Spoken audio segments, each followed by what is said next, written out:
Hello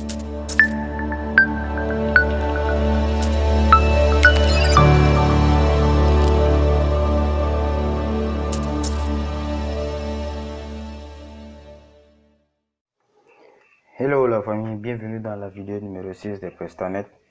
Dans cette chaîne, nous parlons de tous les sujets qui concernent la programmation web, programmation mobile et quelques astuces en informatique. Alors sans plus tarder, si vous êtes intéressé par nos sujets, n'hésitez pas à liker, à commenter et vous abonner à la chaîne pour rater aucune prochaine vidéo. Aujourd'hui, notre sujet va porter sur les constantes et la convention de nomination des variables en Java. Sans plus tarder, nous allons ouvrir notre éditeur pour commencer. Alors, il est très important de faire la différence entre un réel et un entier. Si par exemple, nous créons une variable qui a pour valeur 1, le 1 s'y représente un entier. Par contre, si nous avons une variable qui a pour valeur 1.0, le 1.0 représente un réel. Les réels sont des variables qui ont pour valeur avec des virgules, tandis que les entiers n'ont pas de virgules.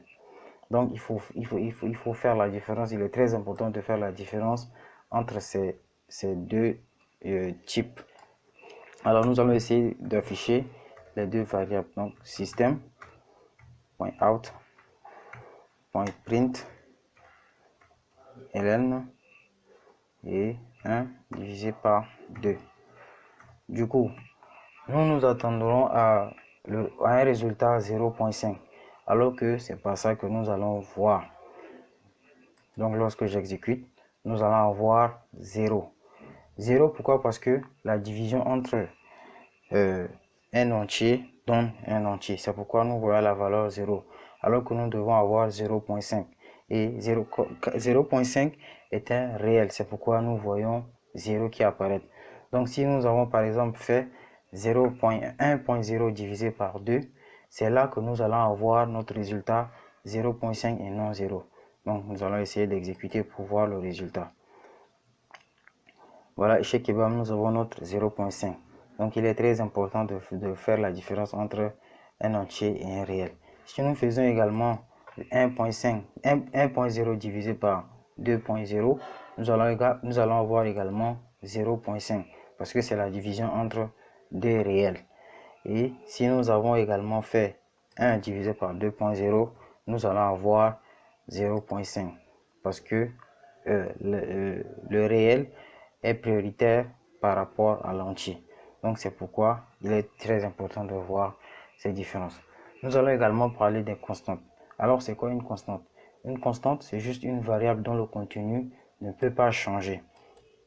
Si nous avons par exemple la valeur pi, 3 qui est 3,14, cette valeur ne change pas.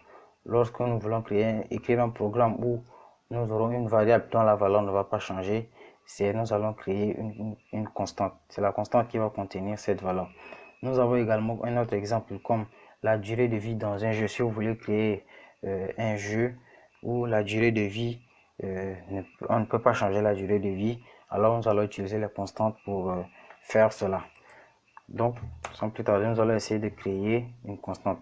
Alors, pour créer une constante, c'est juste final et le type de notre constante, int, bien sûr. Et nous allons écrire durée vie. Alors, plus particulièrement, les constantes, les noms des constantes sont toujours en majuscule pour faire la différence avec les autres variables. Donc, la durée de vie dans un jeu, c'est toujours 5. Donc, lorsque nous allons afficher cela, on va voir le résultat 5. Donc, la durée de vie est, et nous allons concaténer avec notre constante qui est durée vie. Et là, voilà, durée vie. Et là, lorsque nous allons exécuter, nous allons voir la valeur 5. Donc, lorsque une autre personne va essayer de modifier cette valeur, il ne pourra pas marcher parce que on ne peut pas changer la valeur, le contenu d'une constante. Donc, si je fais par exemple durée vie, reçoit 10 par exemple, cela va nous afficher, nous générer une erreur. C'est normal parce qu'une constante, on ne peut pas changer la valeur. Alors il est très important également de connaître cela. Alors nous allons également voir comment donner les noms aux variables. Une variable ne peut pas être nominée n'importe comment. Alors il est impossible d'avoir une variable qui a par exemple ce nom, un nombre par exemple. Un nombre par exemple.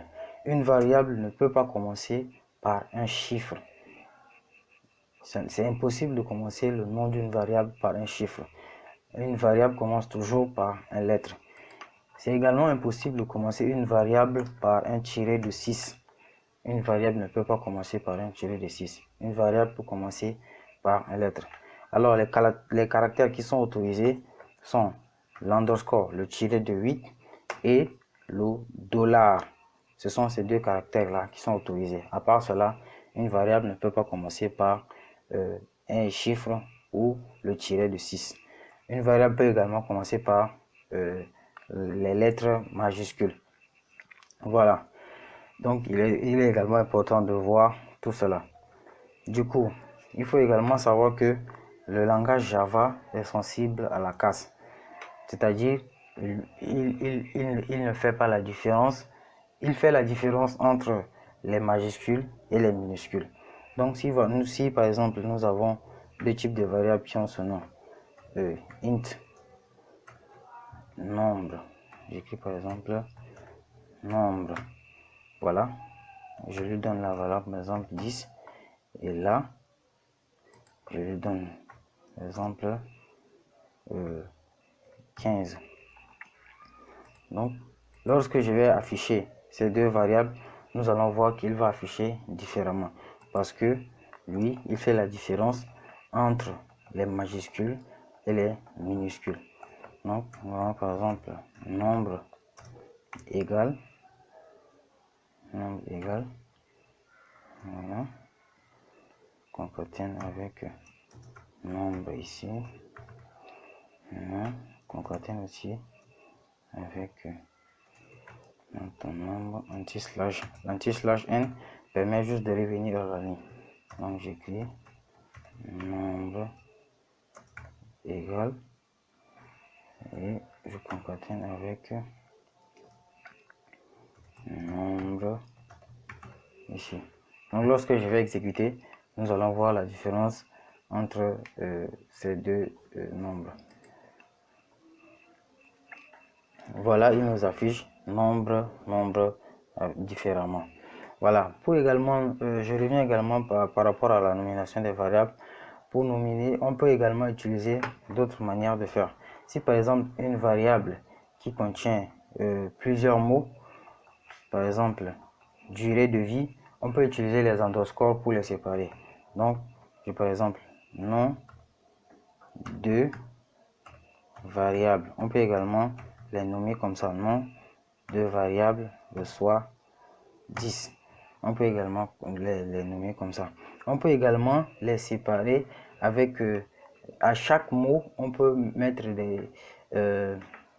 chaque mot doit commencer par la lettre majuscule. Donc, je peux ici nommer D majuscule et ici V majuscule. Donc, on peut également les nommer de la sorte. C'est tout pour cette vidéo. À la prochaine pour une autre vidéo.